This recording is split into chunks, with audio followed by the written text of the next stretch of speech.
Ya, Startup teknologi pangan asal Indonesia of Foods ya ya. beberapa waktu yang lalu ini mengumumkan pendanaan tahap awal atau seed funding senilai 1,7 juta dolar Amerika atau sekitar 24,5 miliar rupiah. Wow, pendanaan ini mereka peroleh dari Alpha JWC Ventures dengan partisipasi Global Founders Capital dan beberapa investor strategis lainnya seperti Creative Gorilla Capital, Lemonilo, dan United Family Capital.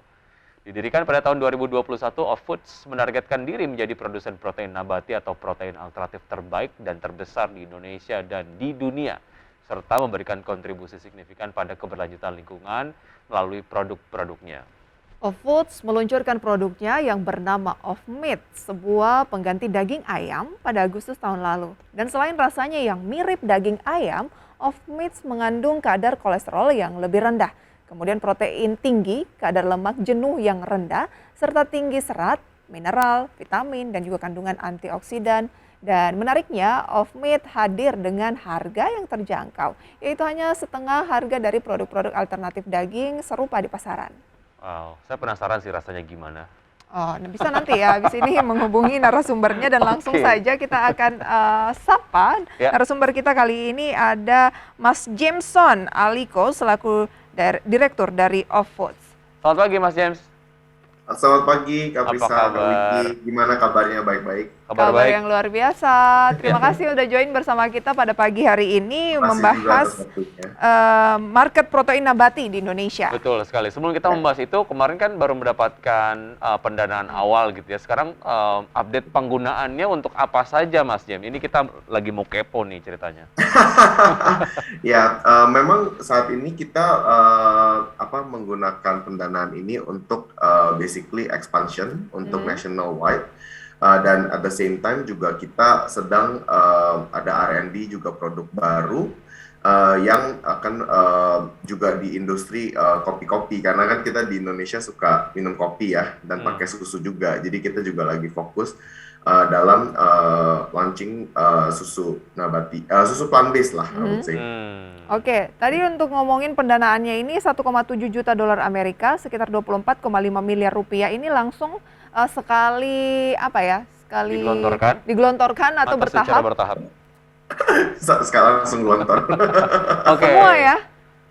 Karena mungkin secara program mappingnya sudah clear begitu akan ngapain. Jadi mungkin secara pendanaan juga dilakukan secara Tapi langsung saya gitu ya. penasaran Wiki, Apa? apa sih sebenarnya yang menarik dari protein nabati ini food sehingga mendapatkan dana segitu besar 24,5 miliar rupiah kalau lagi heboh-heboh saat ini soal siapa ya Ember dan juga Johnny Depp itu yang dinilai uangnya itu adalah sekitar 100 miliar ketika acara itu kan gede banget. Nah ini dia hampir seperempatnya, Oke. signifikan ya.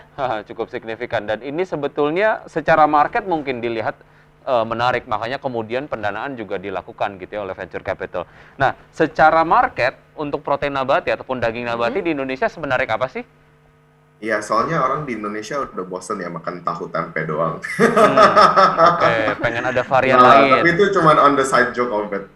Tapi sebenarnya di dunia ini sih di Indonesia juga sebenarnya marketnya sudah cukup banyak bertumbuh karena orang-orang jujur sih udah mulai peduli bumi juga, juga udah mulai peduli kesehatan. Jadi in some sense yang sebenarnya mereka cari itu adalah rasa sih kalau lagi makan gitu. Jadi secara market kalau kita bisa membuat protein yang mirip dengan daging yang seperti biasa, tapi dengan seasoning dan flavor yang sehari-hari makan, ya pasti mereka juga really don't mind in really alternatif lah, karena aku nggak bisa bilang langsung semua orang pindah, tapi orang bisa actually enjoy alternative meat as well. Oke, artinya penting sekali untuk melakukan diferensiasi dan juga variasi produk protein nabati gitu ya. Ini juga nampaknya membantu perluasan pasar juga ya Mas James ya. Ketika misalnya research and development terus dilakukan, variasi produk juga dihadirkan begitu. Betul. Jadi kalau misalnya saya cuman fokus ke satu produk, misalnya chickenless gitu kan, sebenarnya restoran kan cuisine-nya banyak-banyak, kayak ada mau Chinese, mau Indonesian, and every other cuisine gitu. Jadi kita secara produk kita diferensiasikan, kita ada versi porkless, beefless, chickenless, di mana bisa variasinya cocok untuk semua tipe restoran dan chef juga bisa tinggal milih aja mereka mau pakai yang mana. Jadi mereka nggak perlu gonta-ganti resep, tapi pakai resep yang sama. Cuman dia punya proteinnya aja, dia bisa kasih alternatif protein buat market untuk milih gitu. Oke. Siap. Nah, tadi kan diinformasikan juga bahwa ada partisipasi Global Founders Capital dan beberapa investor strategis yang beberapa waktu yang lalu sempat saya wawancara juga adalah founder dari Lemonilo gitu ya. Nah, ada dijelaskan di situ variannya apa saja. Nah, kalau dari Anda sendiri ini foods gitu variannya apa saja dan ayam itu terbuat dari apa sehingga rasanya mirip dengan ayam tapi bukan ayam? Iya. Iya. Kalau untuk ayam sih sebenarnya kita make the fibrous produknya itu terbuat dari soya. Kalau untuk kita punya beefless, kita juga ada komponen jamurnya untuk mendapatkan serat dagingnya. Kalau misalnya untuk yang porkless itu kita ada pakai konjak juga untuk mimic the layer of fat gitu. Oh, jadi bukan cuma ayam ya? Karena tadi saya berpikir ini khusus untuk daging ayam, ternyata ada juga untuk daging yang lain. Kita ada varian, kita ada banyak varian karena we just want to serve the market untuk semua food service Horeca. Tapi kita versi yang beefless-nya, chickenless-nya, porkless-nya gitu. Oh, oke. Siap. Manfaat apa saja yang bisa didapatkan oleh masyarakat ketika mereka mengkonsumsi daging nabati? Sebenarnya yang paling instan itu kolesterol sih. Itu udah pasti produk kita tidak mengandung kolesterol. Jadi waktu kita tidak mengkonsumsi kolesterol, jadi kita punya badan, kita punya darah, itu actually mencerna makanan-makanan lebih gampang. Dan actually aku sendiri udah meatless juga, I think the instant effect itu actually aku tidur lebih gampang dan tidur lebih nyenyak juga gitu. Kedua ya definitely you can enjoy something yang similar flavornya, tapi animal nggak ada yang harm in the process. Oke. Tadi Mas James sempat bilang ya kayaknya orang Indonesia sudah bosan, tapi ini sebenarnya bercanda aja ya makan tahu tempe. Kayaknya bukan bosan deh Mas James, harganya mahal. Apalagi kemarin pas kedelai jarang ya dan harganya naik gitu. Kalau foods mungkin harganya juga mahal nih, apa gimana? Mas James, halo. Halo. Ya, oke, silakan. Ya, silakan. Ya, kalau untuk secara pricing sih kita dengan daging biasa kita harganya sama sih, kita par dengan market price. Berkisar berapa tuh? Kalau daging misalnya 1 kilonya sekian, kemudian kalau dari foods gimana untuk menakar harganya? Jadi kalau kita itu untuk harga chicken basically di range 60 sampai sekitar 80.000. Untuk harga beef kita sekitar dari 120 sampai 140.000 per 1 kilo. Per kilo per betul. Dan kita untuk porkless itu di range dari 100 sampai 120.000. Oke, ya seperti apa kerjasamanya yang dijalin oleh supplier bahan baku sehingga kemudian tadi sempat disampaikan bahwa pada saat kedelai jarang begitu, Anda nggak ada masalah gitu kan, berarti memang ada satu kerjasama terkait dengan supply chain dari bahan baku sendiri yang memang sudah terjalin begitu. Dan sebetulnya seperti apa proses research and development yang dilakukan supaya memang dilihat dari produknya yang dikeluarkan ini pasti diserap maksimal oleh masyarakat. Ya, betul. Jadi untuk secara bahan baku sih kita udah do a long contract, volume contract juga. Jadi kita punya pricing is very consistent. Secondly, untuk kita punya product development itu pasti kita always have to start from somewhere. Jadi yang pertama pasti kita fokus dari daging pangan yang seperti biasa, ayam, sapi, dan babi. Jadi chickenless, beefless, porkless itu kita mulai dulu. Nah, tapi seiring kita jalan dengan restoran-restoran dan chef, kita pasti banyak mendapatkan feedback dari mereka.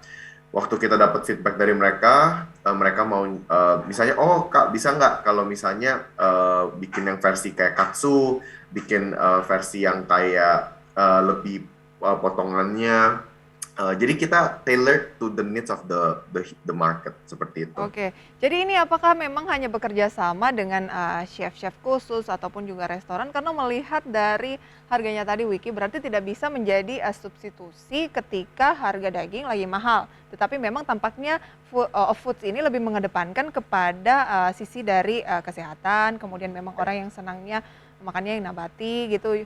Dan sustainability lingkungan juga gitu ya. Lebih Karena ke kalau situ kita, ya? Betul. Kita nggak mau jadi substitute karena kita itu terlalu ideal. Kita mau jadi alternatif. Jadi di restoran-restoran misalnya Zenbu, Garam, Mama Rosie, and Italian. Jadi you guys still can enjoy the meat. Tapi kalau misalnya mau enjoy something taste-nya sama, tapi daging nabati udah bisa sekarang gitu. So basically kita provide that alternative protein di semua restoran untuk people bisa start enjoying it gitu. Karena kalau orang yang makan daging langsung ke vegetarian atau vegan terlalu shock gitu. Oh, tapi berarti difference gitu. untuk mengakses Foods ini individual bisa, misalnya saya dan Wiki tertarik untuk nyobain bisa, atau memang harus melalui kerjasama dengan ya itu tadi? Oh enggak, langsung bisa aja langsung ke restoran partner-partner kita. Jadi Harus bisa ke restoran berarti ya? Ya, langsung ke offmeat.io itu langsung cek aja restoran-restorannya di mana gitu. Oke. Nah, ini sebarannya di mana aja, Mas Jameson? Oh, kita secara di Indonesia udah di major city sih. Kita di Jakarta, Bandung, Semarang, Jogja, Surabaya, Medan, Bali itu udah available. Dan all of our products are tailored untuk di restoran. Oh, ada target ke depan nggak untuk lebih terbuka bagi umum gitu misalnya? Punya resto sendiri atau gimana?